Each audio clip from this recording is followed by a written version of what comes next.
Christopher Columbus was the ISIS of his day. He justified rape, murder, and pillage with religion, and he funded his efforts with whatever he could steal. Today, while millions across America are celebrating Columbus Day, the city of Seattle is celebrating Indigenous Peoples Day. That's because last week the Seattle City Council unanimously passed a resolution to honor the contributions and cultures of Native Americans on the second Monday of October. While Seattle's decision may seem unusual, it's actually part of a growing trend. Many cities and states across the country have shifted away from celebrating Columbus Day, and that's because more and more Americans are learning the real history behind Christopher Columbus and his so-called discovery. First of all, Columbus didn't actually discover the Americas, despite what you may have been taught in elementary school. Thanks to archaeological evidence, we now know that there were many other groups from Europe who traveled to the Americas long before Columbus did.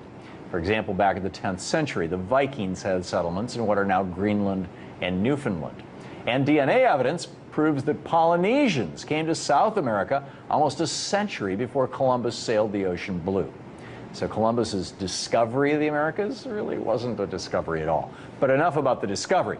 Let's talk about the man himself and what he did to the indigenous people who he found when he arrived in the New World.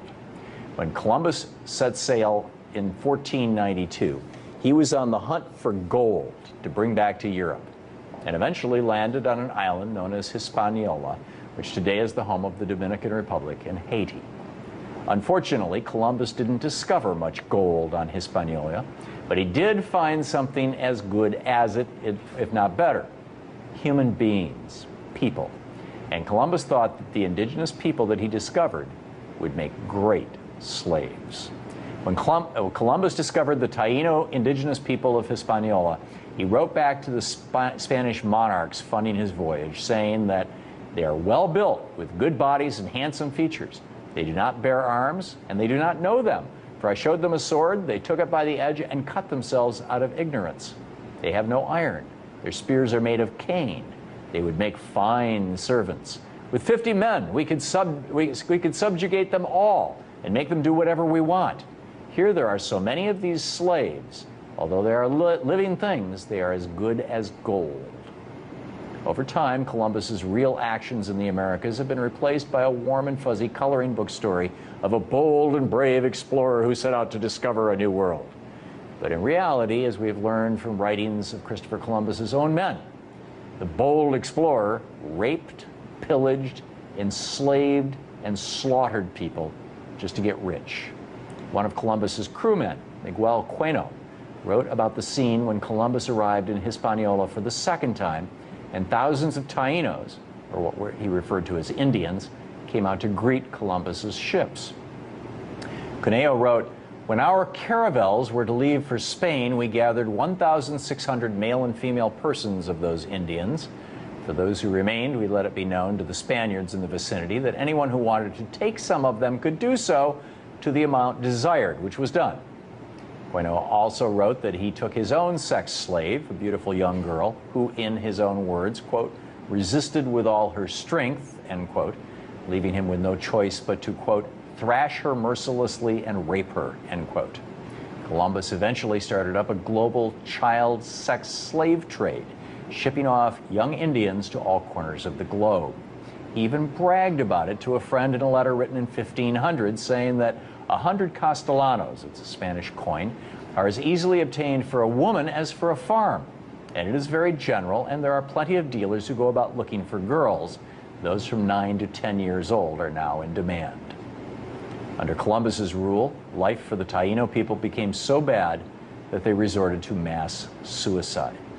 25 years after Columbus had arrived in Hispaniola, the Spanish missionary Pedro Cordoba wrote that as a result of the suffering and hard labor they endured, the Indians choose and have chosen suicide. Occasionally, 100 have committed mass suicide. The women, exhausted by labor, have shunned conception and childbirth. Many, when pregnant, have taken something to abort and have aborted. Others, after delivery, have killed their children with their own hands so as not to leave them in such oppressive slavery. Eventually, Columbus resorted to wiping out the Taino altogether. Prior to Columbus's arrival in the New World, Scholars place the population of Haiti, Hispaniola, at around 1.5 to 3 million people. By 1496, it was down to 1.1 million, according to a census done by Bartholomew Columbus, Christopher Columbus's brother. By 1516, the indigenous population was at 12,000. And by 1542, fewer than 200 natives were alive on Hispaniola. By 1555, every single native was dead, every last one.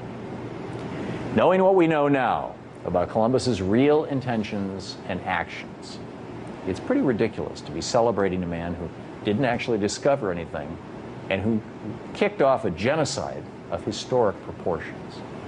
If Columbus was robbing, raping, and pillaging Western Hemisphere island nations today, we'd probably be bombing him from the air.